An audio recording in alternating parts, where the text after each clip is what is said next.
Hello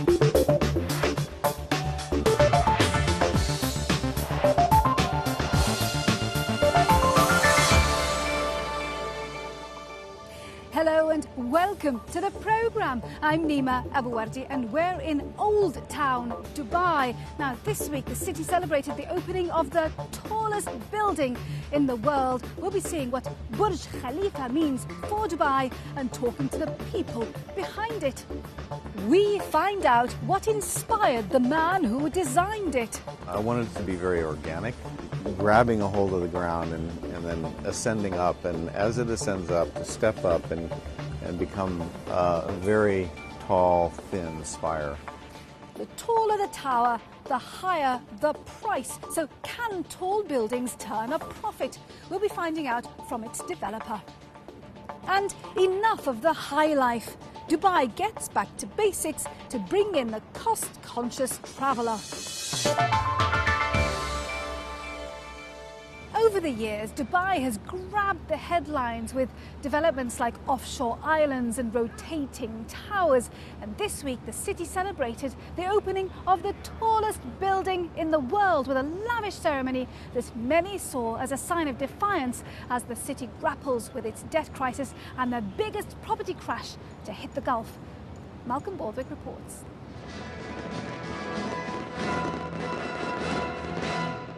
After a year to forget, Dubai kicks off 2010 with something to celebrate.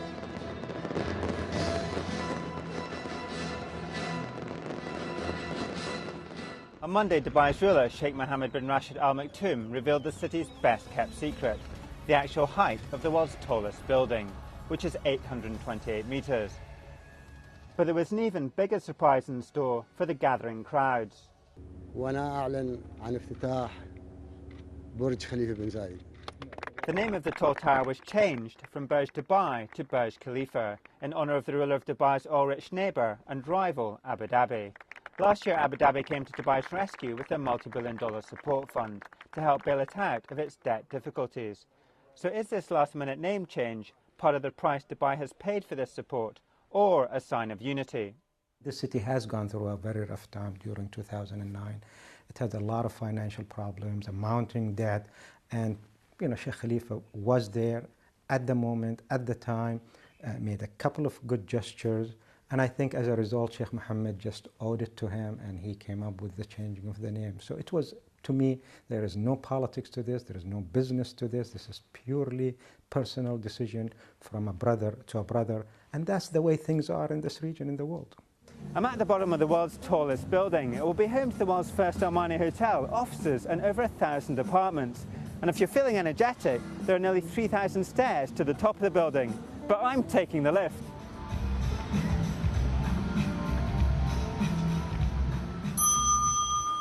Over 450 metres in less than a minute. Here we are at the observation deck on the 124th floor, and this is the main tourist attraction here. The developer hopes to attract over 1 million tourists here a year. So let's go and have a look at the view.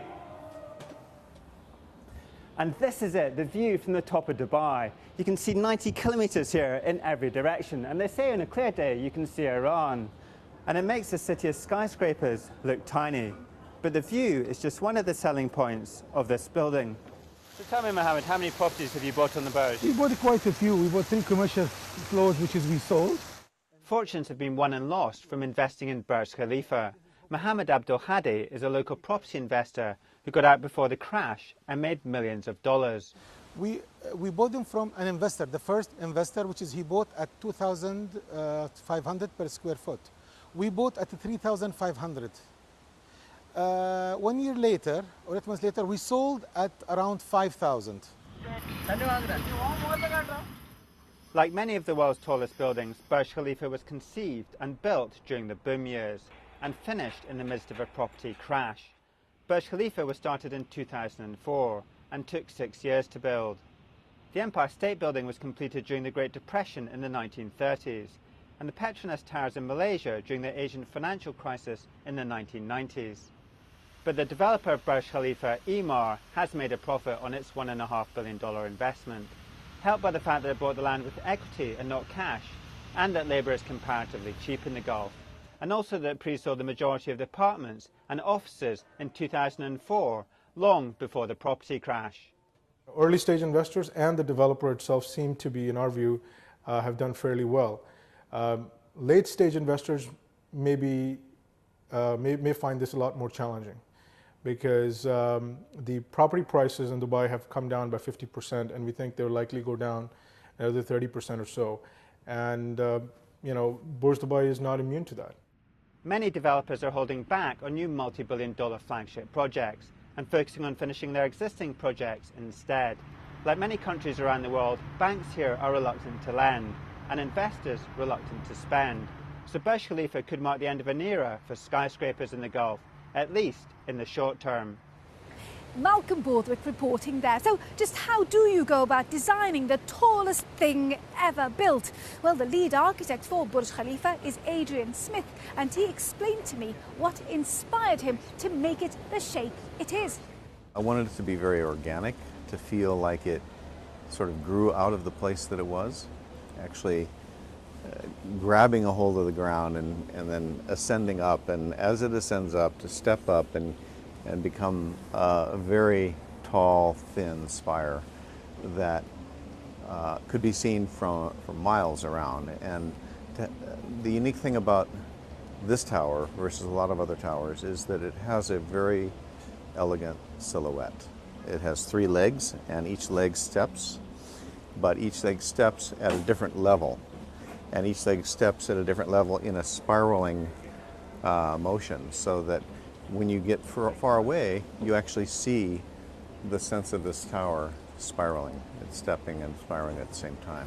What about safety features? Things like possible earthquakes, the wind. How have you made it safe? A building moves really when wind hits the building and moves around the building, creates vortices, little tornadoes. And these tornadoes or vortices tend to move the building sideways, back and forth. And so we have to design to reduce the amount of vortex action that exists. And the way we do that is by shaping the building elevationally. So one could do it as a sloped tower like this, or one can do it as a step tower. And we chose the step tower because it's actually less expensive to do a step tower than it is to do a slope tower.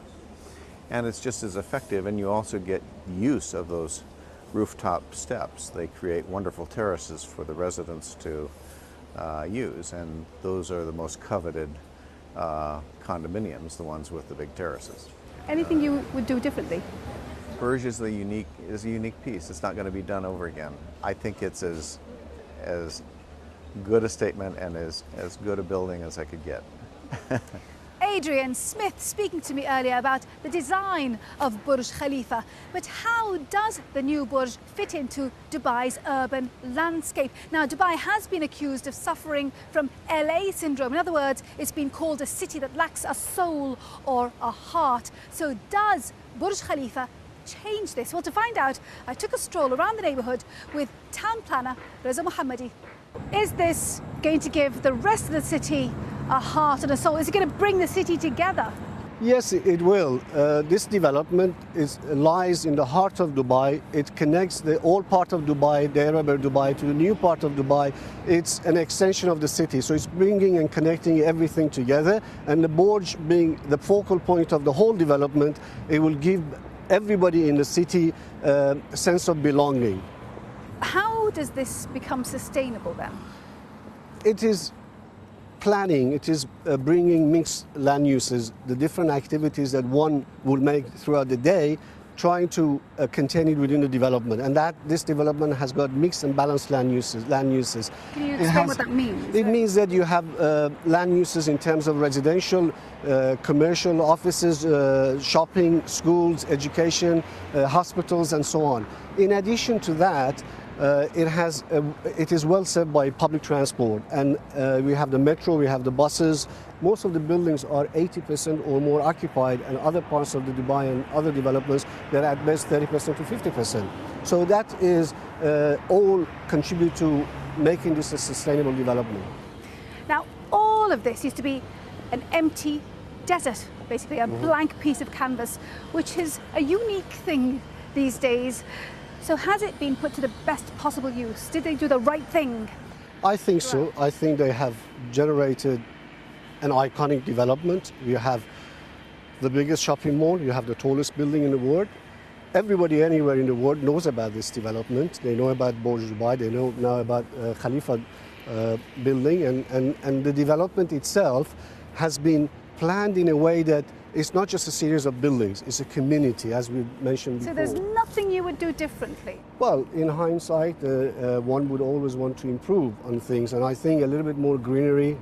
For example, in here, some of this concrete could be turned into green landscaping, would make it a bit more pleasant for the residents and the visitors. Perhaps a little bit less density in certain parts of the development, but overall, as a development within the context of this area, the UAE and the Middle East, this is probably the unique and one of the best example of a well-balanced and well-integrated land use development. Now, this part of Dubai sort of goes against the perception that many people have built up, which is squeezing every last dirham or penny out of every last inch of land available, going back on promises of having community areas, open spaces, and building more buildings where there should have been none.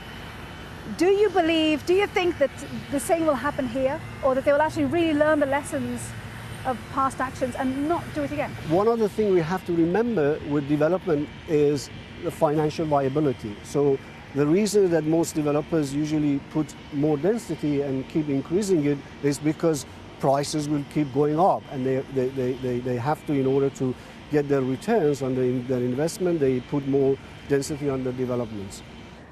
With no constraints, what is the recipe for success for building a sustainable, viable urban success? Well, you need a number of key ingredients to get those right. The first one is the mix and balanced land uses. The second one is the density, the appropriate density for each land use types. The third one is the infrastructure. You need to have appropriate infrastructure to cater for the trips that will be generated by these land uses.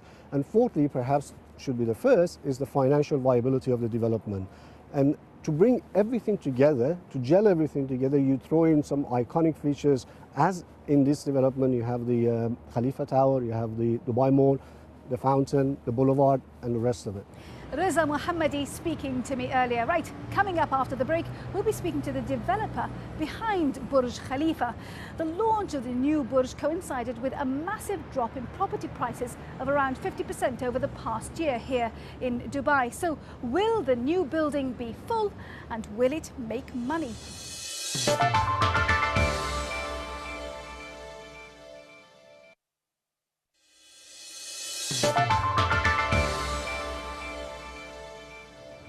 Welcome back to our special programme. I'm Nima Abu Warde. On Monday, thousands of tourists and locals converged here to experience the opening of the tallest tower in the world, Burj Khalifa. We caught up with a few of them and asked them what they made of the building. I think it's a truly magnificent feat of engineering. We've come down, we're on holiday, we've come down to see it, to be part of history, and it really is a tremendous building. For me, it is just a marvel that we can enjoy, and it's a perfect landmark in the city of Dubai to symbolize this economic growth. Now it's very important for the city, because it's not only the business towers, it's also the accommodation inside and the shopping center, and I think it's very important for community here to have a new destination. I see people from all over the world, so in no way it looks that Dubai is, in a recession or something. I think it's like a big booster for the morale of the people to be here today and see the tallest building of the world being inaugurated. Now that's what some people think of the Burj. It might look nice, but will it turn a profit? That's a question that Malcolm Baldwick put to Muhammad Ali Al-Abbar, the chairman of Emaar, the company behind Burj Khalifa. It's really a creation of a global icon in a global city, in a world city like Dubai, that's filled with positive thinking, can-do attitude, celebrating it with a living global icon, a gorgeous structure where you push technology and human mind and human ability to the maximum is a wonderful thing. And can you make money out of building such a tall building? Because economically, the higher you go, the more expensive it becomes. Typically, that's a very difficult thing. Unless you're a careful developer, you build it efficiently, because efficiency is part of the game. And it depends on the mix, what type of mix you put in.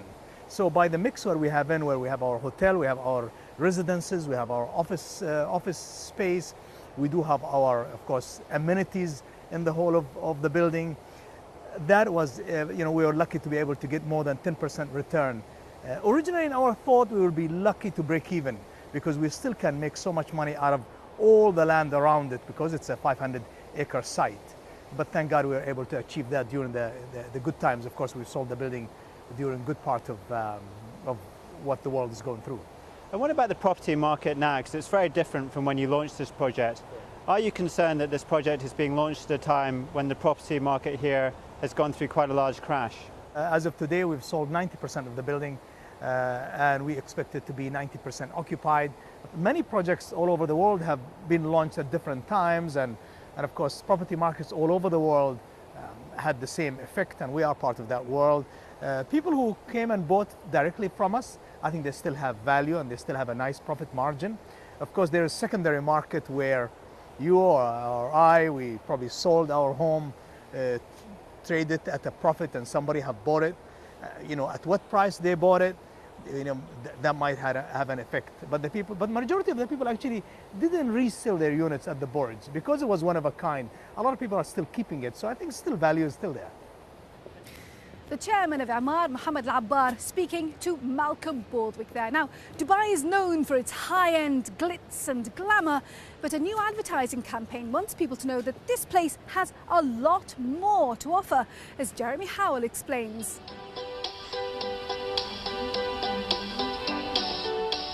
This is the image of Dubai which Emirates passengers are used to seeing. It's the in-flight film which wakes them up as they land in the city. A seeming paradise of big yachts, luxury hotels, and the beautiful people. Compare this to the airline's most recent television ad campaign.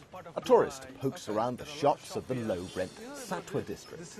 An Indian expatriate labourer, normally the class of person Dubai has tried to hide from view, is brought centre stage to be his guide. He eats at a cheap curry house. The tongue's doing things with its own there. Dubai's offering has been historically concentrating on five-star hotels. I watched the new advertisements with head of corporate communications at Emirates, Boutros Boutros, who spearheaded the campaign. Who wants to see something apart from the five-star hotels, probably in a certain time where they had probably limited number of hotels, and where probably the analysis showed the whole world needed a luxurious destinations, and probably it was in the right time, at that time, the right place, the right time. Now things changed.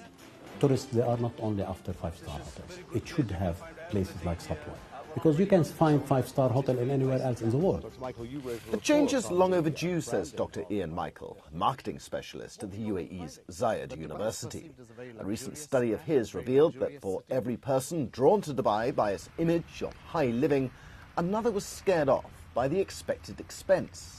We found that Dubai, extremely luxurious, not meant for us. If you've got a city, you've got to understand that there are multiple segments that you are going to target, and the city does have these complexities, that there could be attractions which are extremely expensive, and there could be attractions that are affordable right down to the lower income group also. So I think that was what was an issue with a city brand like Dubai. Dubai currently draws 7 million visitors a year. The government wants to increase that figure to 15 million. Wow, I don't know where to look. There's so much colour. To do that, the tourist industry needs to tap not just the super rich, but tourists on a budget. The kind prepared to haggle over the price of a pashmina in the souk. I think the future is to go to the mass and to cater to the mass. You have hundreds of new medium earning people, and you have millions of people who can afford to travel. Dr. Michael, we're on the meaner streets of Satwa now, and this is actually one of the... So how does it work, trying to put tourists' feet on the dilapidated streets of Satwa? Would people fly thousands of miles to see this? Absolutely, this is what we're talking about. You're giving a total view of your destination. And that's what Dubai is doing cleverly now, I think, which should have been done in the past, but now they're doing it extremely cleverly, that you've got a balanced city. This new stress on affordability should come as good news to budget hotel chains like Holiday Inn Express, a relatively new arrival in the city. But their fear is that any increase in the volume of tourists coming to Dubai will be more than offset by the increasing number of hotels being put up to accommodate them. In 2010, we expect 20% additional supply to come on the market. That equates to about 8,000 to 10,000 rooms. A new hotel opening on the market, the first thing they would do is try and undercut everybody else. Of course, I mean, Emirates is doing a wonderful job to create demand for Dubai, but at the same time, the people that run the hotels and the operators should price the product at the right price. Many think the effort to sell a cheap and cheerful image of Dubai is right for our straitened times. But it could be a long time yet until this translates into profits for the hard-pressed tourist sector. Jeremy Howell reporting there. Well, our time is very nearly up. I do hope you've enjoyed the programme. Let's see how the region's main markets finished the week. And why don't you let us know what you make of Burj Khalifa? Email us your thoughts. The address is middleeastbiz@bbc.co.uk. Now, Dubai-based DP World, one of the world's largest ports operators, says it wants to list its shares in London as well as here in Dubai. So what will that mean for the firm? We'll be finding out next week. Until then, from me, Nima Abu Warje, and the rest of the team, thank you for watching. Bye-bye.